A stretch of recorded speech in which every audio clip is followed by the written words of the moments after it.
है आप सबका आपके अपने फेवरेट यूट्यूब चैनल स्पर्श एजुकेशन में। सो फ्रेंड्स, आज मैं आपके सामने फिर से 10 क्वेश्चंस लेकर आई हूँ।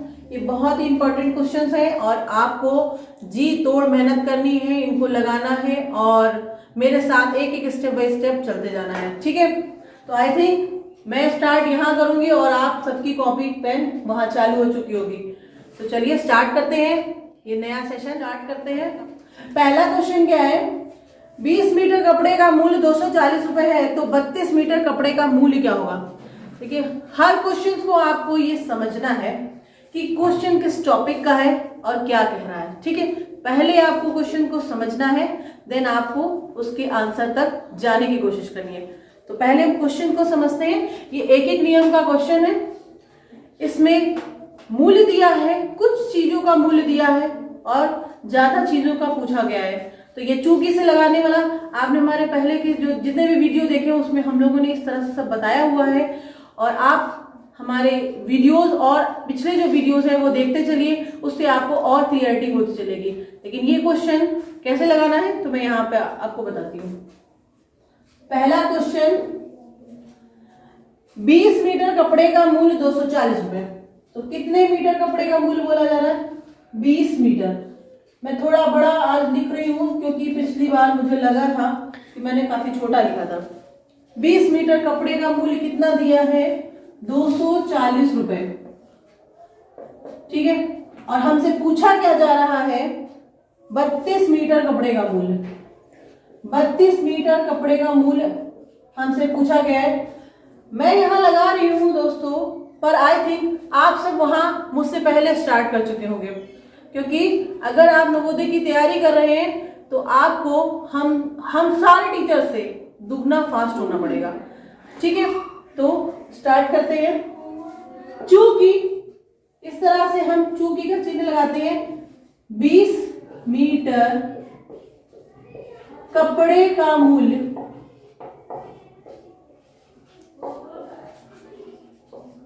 बराबर 240 रुपए, इसलिए 32 मीटर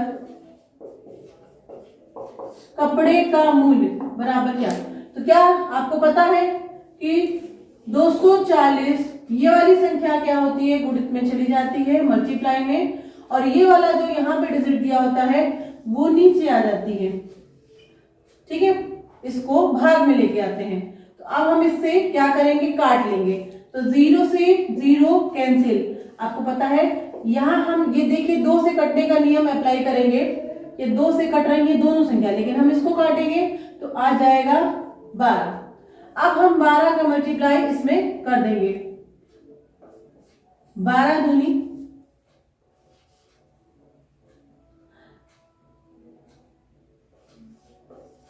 384, 384 रुपए आपका आंसर आया है।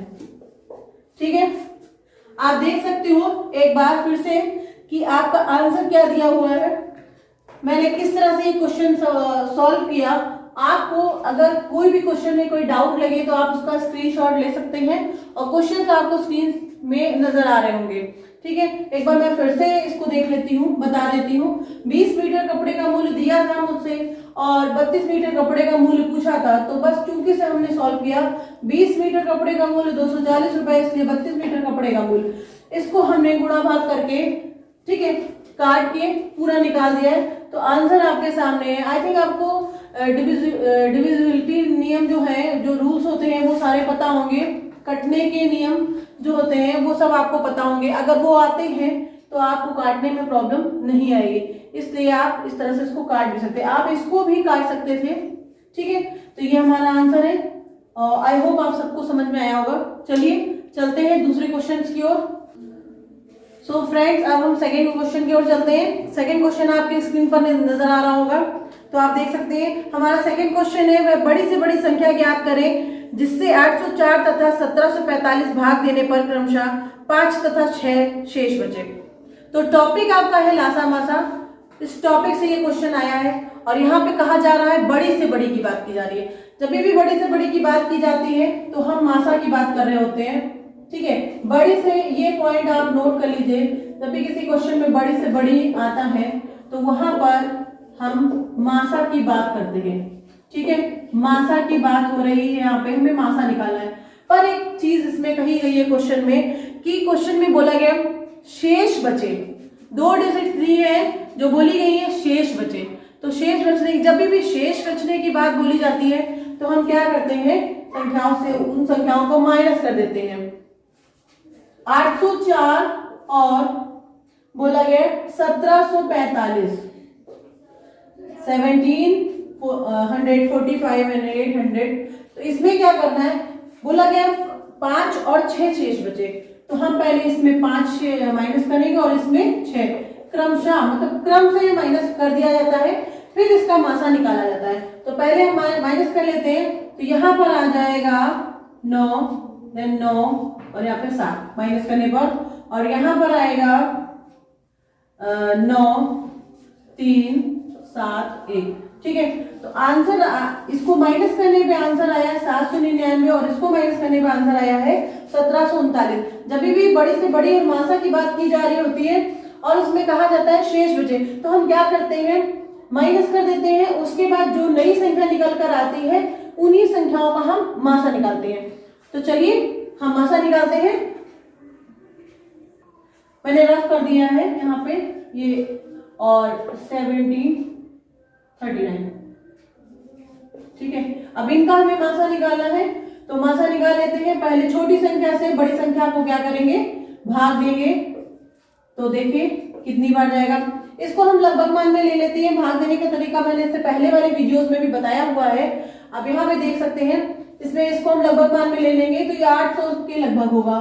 तो 8 का टेबल कितनी बार पढ़ें कि ये संख्या उससे ज्यादा न जाए। तो 8 का टेबल हम अगर देखें तो 8 2 16, तो हम 2 टाइम लेके जाएंगे इसको।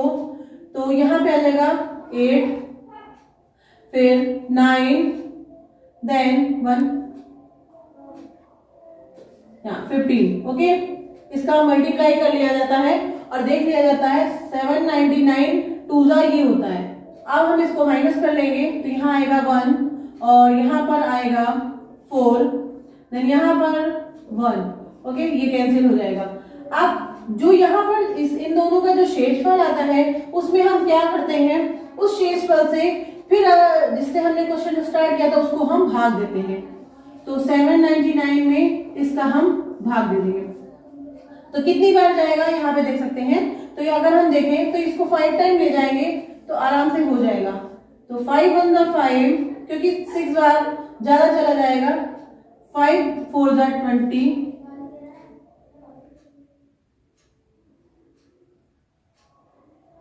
ठीक है, ये देखिए अगर हमने जब 5 से इसका मल्टीप्लाई किया तो ये हमारा ये आ गया। अगर हम 6 से करते तो ये ज्यादा चला जाता, तो हम इसको लगभग मान से ही करते जाते हैं। तो अब हम क्या करेंगे, माइनस कर लेंगे, यहाँ आ जाएगा 4, यहाँ 9, देन ये कट जाएगा। अब फिर शेष बच गया, जब तक हमें काटना होता है जब तक पूरा पूरा भाग ना चला जाए, और जिससे पूरा पूरा भाग जाता है वही हमारा क्या हो जाता है, मासा। तो अब हम इससे इसको काटेंगे, ये देखिए इससे हमने इसको भाग दिया। अब ये आया शेष, इसके इसमें ये शेष आया, तो अब हम इस शेष को भाग देंगे। तो क्या आएगा, देखें ये लगभग मान में 90 है। ठीक है, लगभग मान में हम इसको 90 मान में चलेंगे तो 9 का टेबल पढ़ना होगा। तो 9, तो अगर हम देखें तो 9 2 18 बहुत बड़ा चला जाएगा, तो 1 टाइम ही ले जाएंगे। ठीक है, तो यहाँ आ जाएगा 7, देन यहाँ पर आ जाएगा 4। ठीक है, यहाँ पर आ जाएगा 4। अब फिर शेष बच गया है, तो फिर हमको इसको भाग देना है। तो यहाँ पर 94, अगर आपको ये चीज ना नजर आ रही हो तो मैं दूसरी जगह समझा दूंगी।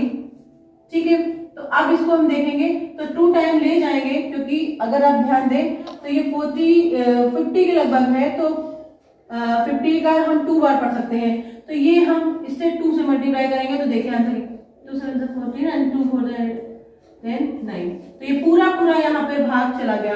अब आप सोच रहे होंगे आंसर ये आएगा, बल्कि आंसर ये नहीं आएगा। जिससे पूरा पूरा भाग जाता है वही हमारा मासा होता है। तो हमारा मासा आया, मासा बराबर 47, ये हमारा मासा आया। ठीक है, यही हमारा आंसर है। तो आई थिंक आपको समझ में आ गया होगा। आपने पूरा मेथड समझा, एक बार रफली जल्दी से समझ लेते हैं फिर से। बड़ी से बड़ी की बात की जाती है तो मतलब मासा की बात की जा रही है, और अगर उस क्वेश्चन में शेष की बात की जा रही है तो मतलब जो जो आपको संख्याएं दी हो उसमें हम क्या करते हैं, माइनस कर देते हैं। जैसे संख्या दी थी 804, इसमें हमने 5 माइनस किया था, फिर 1745 दिया था, तो इसमें हमने 6 माइनस किया था। देन ये करने के बाद आपको पता है ये आया था, ठीक है। तो अब जो हमारी जो माइनस करने के बाद जो नई संख्याएं निकल के आती है उन्हीं का मासा निकालते हैं। और मासा आप देख सकते हैं कैसे हमने निकाला है, सबसे छोटी संख्या से बड़ी संख्या को देते हैं और भाग तब तक देखते जाते हैं जब तक कि भाग पूरा पूरा ना चला जाए। तो अब भाग जा चुका है तो हमारा आंसर आया 47, ठीक है। आई थिंक आपको अच्छे से समझ में आ गया होगा। चलिए आगे चलते हैं थर्ड क्वेश्चन।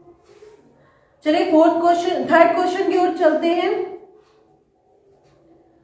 तो थर्ड क्वेश्चन हमारा है 8 संख्याओं का औसत 56 है, तो 3 संख्याएं क्रमशः 49, 57 तथा 72 है, तो 5 संख्याओं का औसत कितना होगा।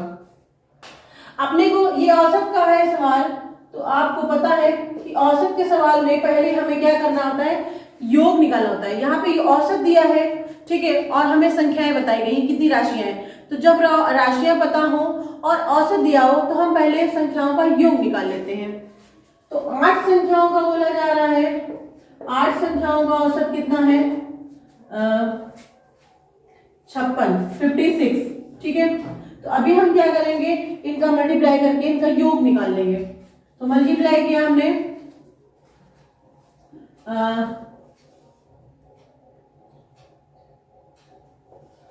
448, इनका मल्टीप्लाई करने पे योग आया 448। अब बोला जा रहा है 3 संख्याएं क्रमशः हैं, 3 संख्याएं अपने को बता दी गई हैं, 3 संख्याएं जो है वो क्रमशः बता दी गई हैं, 49, then 57, then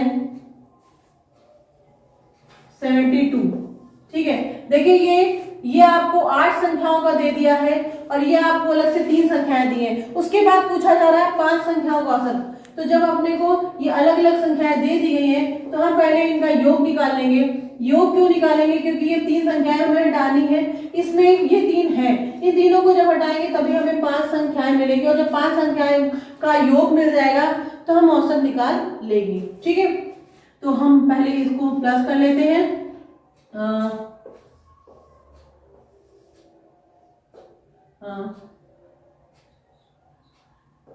तो इनका आंसर आया है 178, ठीक है। प्लस करने पर 178 आया है। तो अब हम क्या करेंगे, 448 में माइनस कर लेंगे 178। तो माइनस करने में अपना आंसर आएगा, क्योंकि ये 8 संख्याओं का औसत है और ये 3 संख्याओं का योग है, सॉरी औसत नहीं है, ये 8 संख्याओं का योग है और ये 3 संख्याओं का योग है। जब हम 8 संख्याओं के योग में से 3 संख्याओं का योग निकालेंगे तभी हमें 5 संख्याओं का योग मिलेगा। जब हमें 5 संख्याओं का योग मिल जाएगा तब उनका औसत आराम से निकाल सकते हैं। तो यहाँ पे आ जाएगा 0, देन यहाँ पर हो गया 14 में 7, देन यहाँ पर 3 में 270, ठीक है। हमारा आंसर इसका जो माइनस करने पर कुल योग में से इतना योग माइनस करने पर आंसर आया 270। अब ये हमें 5 संख्याओं का मिल गया है, तो 5 से हम भाग कर देंगे, क्योंकि हमसे औसत पूछा जा रहा है। जब भी औसत निकालना होता है तो क्या करना पड़ता है कि जितनी संख्याएं, जितनी राशियां दी हों और जो योग दिया हो तो हम उसको भाग कर देते हैं उतने से, तो हमें क्या मिल जाता है, कहा जाता है औसत बराबर राशियों की का योग बटे राशियों की संख्या, ये सूत्र होता है। तो अब हम इसको काट लेंगे, तो यहाँ 5 यानी यहाँ पे 4, तो अपना 5 संख्याओं का जो औसत है वो 54 आ गया है। तो यही हमारा आंसर हो गया है। आई थिंक आप सबको ये आंसर समझ में आ गया हो। एक बार अपनी फिर से देख लीजिए, हमें 8 संख्याओं का औसत दिया था 56, जिनका हमने योग निकाला। कभी भी औसत दिया हो, संख्याएं दी हो, तो हम क्या करते हैं, उनका मल्टीप्लाई कर लेते हैं। मल्टीप्लाई करने पे आंसर हमें उन संख्याओं का योग मिल जाता है। तो हमें योग मिला 448, ठीक है, 448। अब ये 8 संख्याओं का हमें योग मिला है और फिर हमें यहाँ पे 3 संख्याएं दी थी, तो 3 संख्याओं का योग हमने निकाला था, क्योंकि अलग से 3 संख्याएं दी गई थी। जब हमने इनका योग निकाला तो हमारा आंसर आया 178, ठीक है। तो ये 3 संख्याओं का योग था और ये 8 संख्याओं का।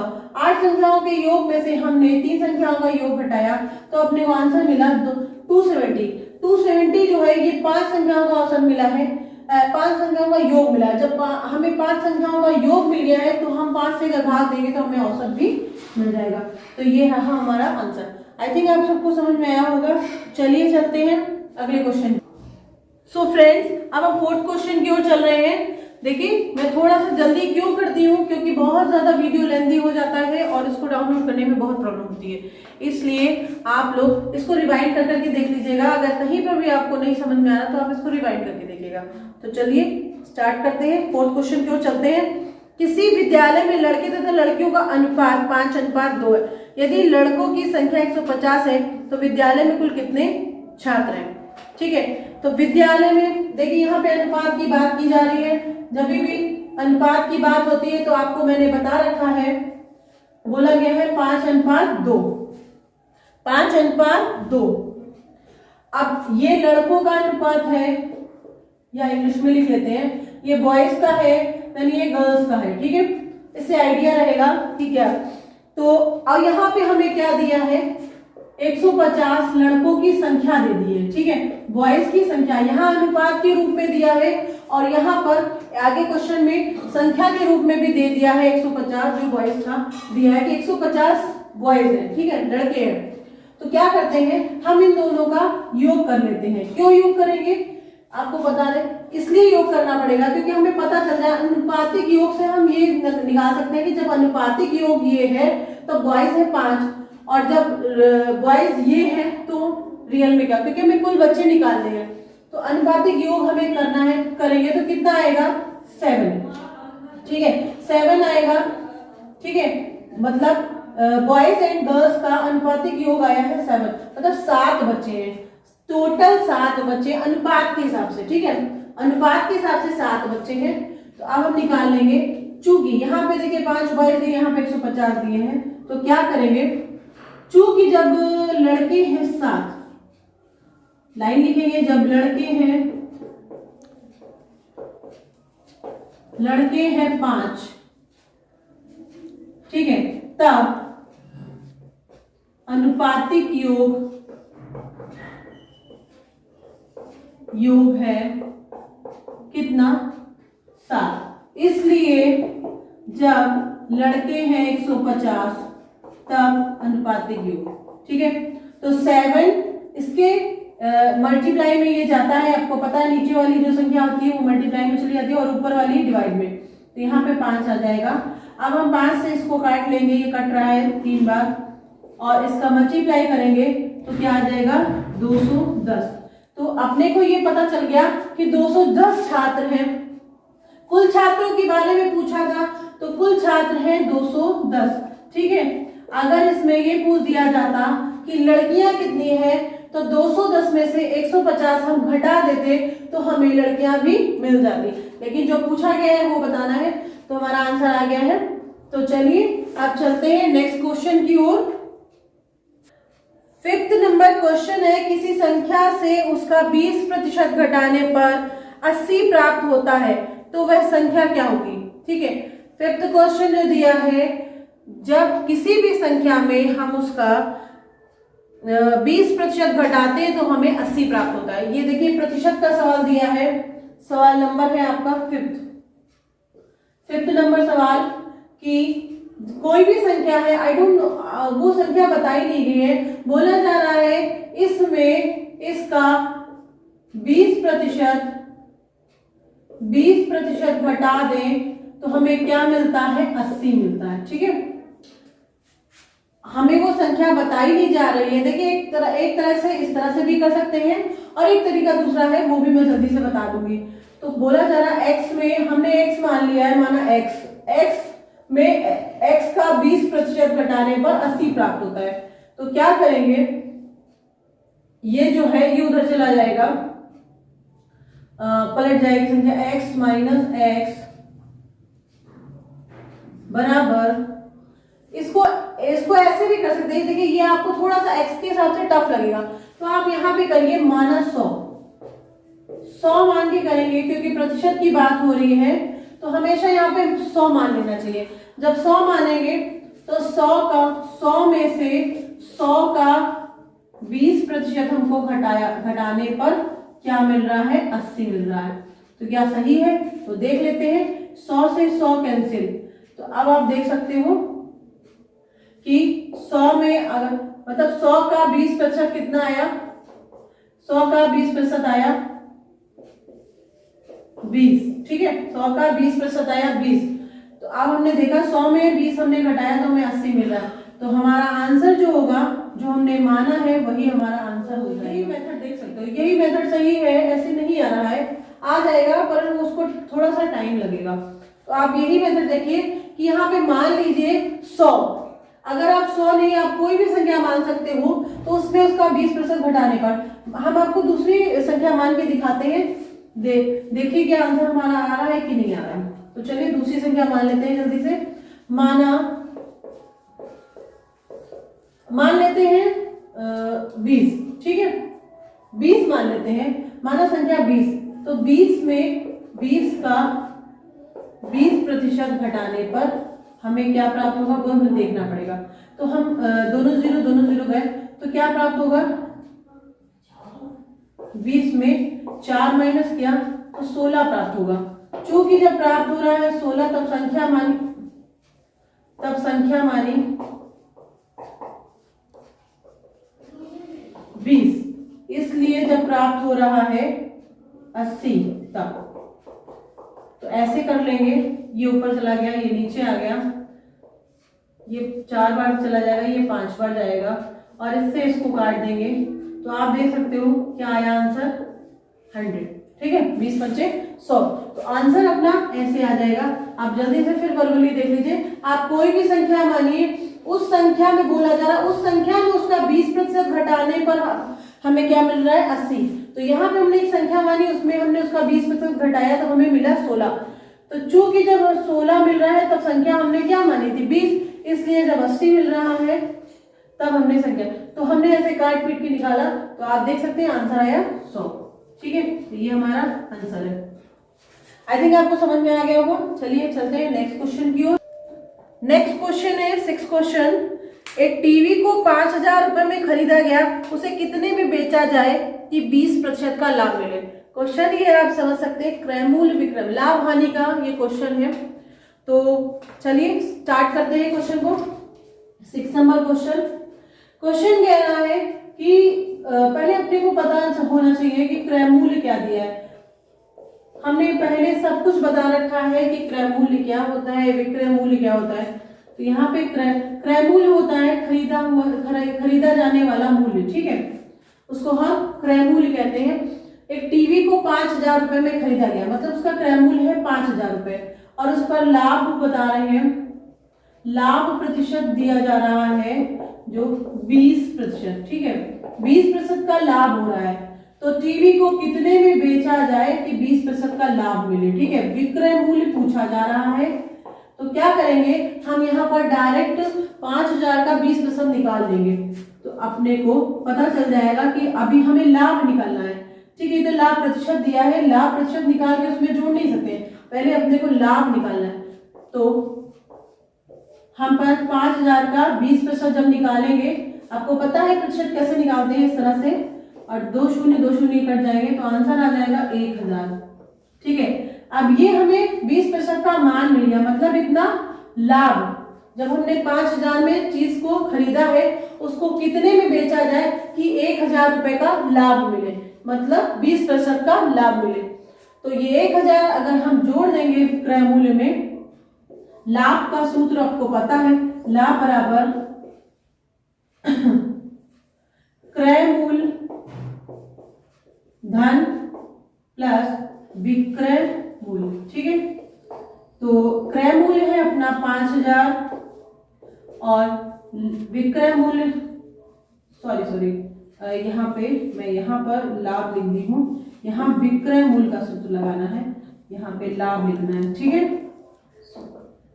तो यहाँ पर लाभ 1,000 का आ रहा है, तो विक्रय मूल्य कितने का निकलेगा, 6,000, ठीक है। मतलब टीवी को अगर हम 6,000 रुपए में बेचें तो हमें 1,000 का लाभ मिलेगा। 5,000 की चीज को 6,000 में बेचा जाएगा तो 1,000 का लाभ भी मिलेगा, यानी कि 20% का लाभ मिलेगा। आई थिंक आपको ये क्वेश्चन अच्छे से समझ में आ गया होगा। तो चलिए चलते हैं नेक्स्ट क्वेश्चन की ओर।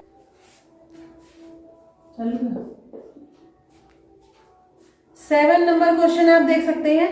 5 आदमी मिलकर किसी काम को 3 घंटे प्रतिदिन 6 दिन में करते हैं तो आज 10 आदमी उसे 6 घंटा प्रतिदिन करके कितने दिनों में समाप्त करेगा।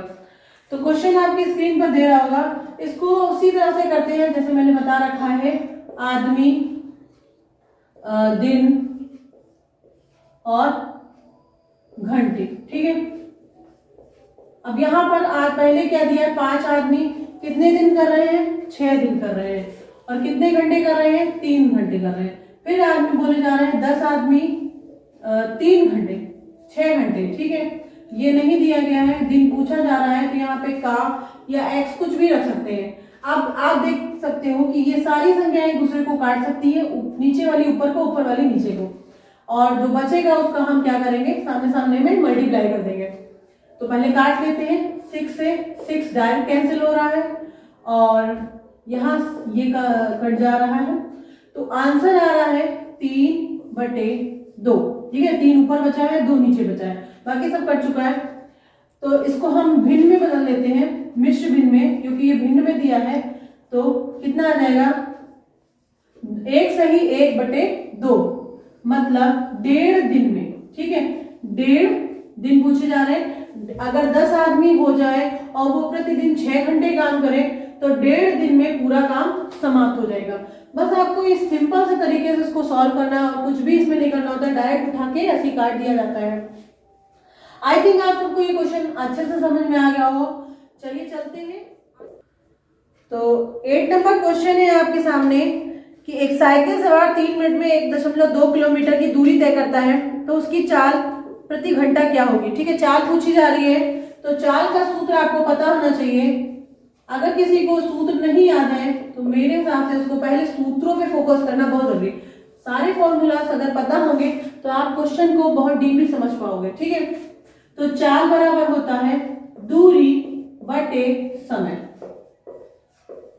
तो अब हम क्या करेंगे, दूरी अपने को दे रखी है 1.2 किलोमीटर। ठीक है, और समय अपने को दे रखा है मिनट में। और यहाँ पे जब किलोमीटर में दूरी है तो घंटे में हमको समय को कन्वर्ट करना पड़ेगा। ठीक है, बदलना पड़ेगा। तो हम समय को बदल लेते हैं, 3 मिनट को हम घंटे में बदलने के लिए क्या करेंगे, मिनट को घंटे में बदलने के लिए 60 से भाग करते हैं। तो भाग दे देते हैं, आ जाएगा 1/20। ठीक है, 1/20। तो अभी क्या, यहाँ पे समय अपने को मिल गया 1/20। ठीक है, समय को ऐसे रखें, 1/20 घंटे आया है। तो जब बटे के नीचे बटे होता है तो क्या होता है, नीचे वाली संख्या ऊपर चली जाती है, आपको पता होगा ये सब। तो यहाँ हो गया 20। अब ये दशमलव उड़ाएंगे, यहाँ पे 1 0 बढ़ जाएगा, ये 0 काटेंगे, ये 0 काटेंगे, तो आंसर आ जाएगा 24 किलोमीटर प्रति घंटा। क्योंकि चाल जो होती है किलोमीटर प्रति घंटा या मीटर प्रति सेकंड में दी होती है, लेकिन दूरी अपने को किलोमीटर में दी थी और चाल को, समय को हमने बदल लिया था घंटे में, इसलिए चाल जो आएगी किलोमीटर प्रति घंटे में। अगर हमको मीटर में दूरी दी होती और सेकंड में समय दिया होता तो चाल आती मीटर प्रति सेकंड में। तो आपने देखा कि अपना आंसर आ चुका है, यही आंसर है। तो आई थिंक आपको ये क्वेश्चन अच्छे से समझ में आ गया होगा। चलिए चलते हैं नेक्स्ट क्वेश्चन की ओर। 9 नंबर क्वेश्चन है, किस दर से कोई धन 20 वर्षों में 2 गुना हो जाएगा। ठीक है, क्वेश्चन सारे आपको स्क्रीन पर मिलते रहेंगे, आप देखते रहिए। आई थिंक आपको ये सेशन अच्छा लग रहा होगा। प्यारे बच्चों, एक्चुअली मैं बीच में कोई भी बातचीत में नहीं पढ़ती हूँ क्योंकि वीडियो लेंदी ना हो। ठीक है, तो अब मैं एक काम करूंगी, छोटे छोटे सेगमेंट का बनाऊंगी वीडियो, 5-5 क्वेश्चंस का, तो इससे वीडियो जल्दी आपको मिल जाया करेगा। तो चलिए अभी इस क्वेश्चन को सॉल्व करते हैं। क्वेश्चन हमारा है कि कोई भी धन, ठीक है, किसी भी धन की किस दर से, दर नहीं दी गई है, पूछी जा रही है और ना वो कोई धन, मतलब कोई भी धन, मूलधन भी नहीं दिया है अपने को, ये भी निकालना पड़ेगा। 20 वर्षों में समय दिया है, समय बराबर 20 वर्ष, ठीक है। और बोला जा रहा है कि 2 गुना हो जाएगा, ठीक है। तो पहले हम क्या करेंगे, इसमें मूलधन मान लेंगे। मूलधन हम मानेंगे 100, क्योंकि जब भी आपको पता है कि साधारण ब्याज का, क्रय मूल्य, विक्रय मूल्य का या प्रतिशत का कोई भी क्वेश्चन दिया होता है तो इसमें हम 100 मानते हैं। 100 से हम बड़ी जल्दी प्रतिशत बड़ी आसानी से निकाल सकते हैं, और 100 से हम बड़ी जल्दी काटने में हम लोगों को बहुत आसानी रहती है, किसी को भी। तो चलिए हम मूलधन जब 100 मान रहे हैं, जब वो धन 100 है तो बोला जा रहा है 20 वर्षों में दुगना हो जाएगा, मतलब मिश्र धन की बात की जा रही है। मिश्र धन मतलब 100 गुणित 2, दुगना हो जा रहा है तो अब वो मिश्र धन हो गया 200। तो अपने को ब्याज नहीं बताया गया है, ब्याज निकालना पड़ेगा। तो ब्याज बराबर पता है, मिश्र धन में हम मूलधन को माइनस कर देंगे तो क्या मिल जाएगा, ब्याज, ठीक है। अब हम सूत्र लगा देंगे, सूत्र हमको लगाना है। अब देखिए सब कुछ मिल गया, मूलधन, समय और ब्याज सब कुछ मिल गया है, तो दर का सूत्र लगाना है। दर बराबर, तो पहले 100 गुणित ब्याज, ब्याज क्या दिया है अपने को 100, तो 100 अपने को ब्याज भी दिया है। उसके बाद मूलधन क्या दिया है 100, और समय दिया गया है 20 वर्ष, ठीक है। दर का सूत्र होता है 100 गुणित ब्याज बटे मूलधन गुणित समय, ठीक है। तो अब इसको काट लेंगे, ये कैंसिल हो गया, इससे इसको काटेंगे तो 5%। 5%, दर हमेशा प्रतिशत में आती है, तो आप देख सकते हो।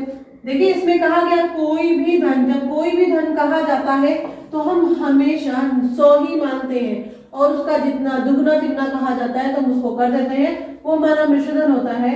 मिश्र धन में हम मूलधन को माइनस करके ब्याज निकाल लेते हैं। जब ब्याज मिल जाता है तो ये सूत्र रख के इस तरह से इसको सॉल्व किया जा सकता है। आई थिंक आपको ये क्वेश्चन अच्छे से समझ में आया होगा। तो चलिए नेक्स्ट क्वेश्चन की ओर चलते हैं, ठीक है। 10 नंबर क्वेश्चन देखिए। एक्चुअली आपको थोड़ा सा यहाँ पे डिस्टर्बेंस हो रहा होगा, क्योंकि पास में थोड़ा सा एक फंक्शन हो रहा है, तो ये थोड़ी सी आवाजें अगर डिस्टर्ब कर रही हो तो प्लीज इसको माइंड मत करिएगा।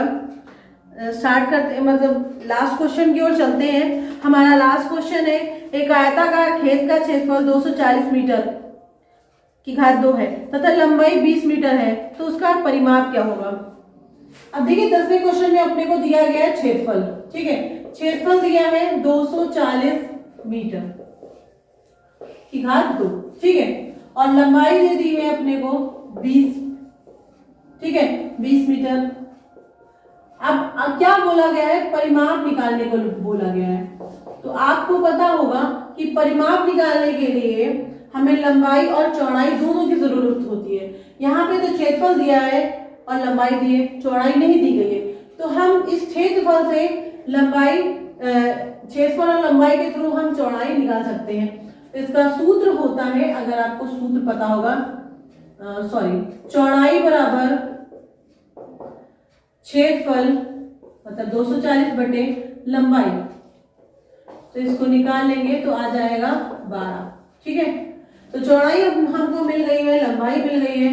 अब हम परिमाप का सूत्र लगा देंगे तो आराम से इस क्वेश्चन का आंसर भी अपने को मिल जाएगा।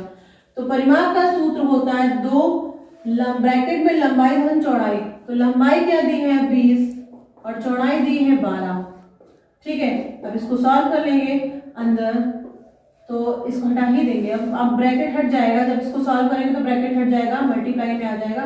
तो 20 और 12 को जोड़ेंगे तो 32 और 32 दूनी 64, और हमेशा परिमाप जो होता है वो मीटर में आता है, ठीक है।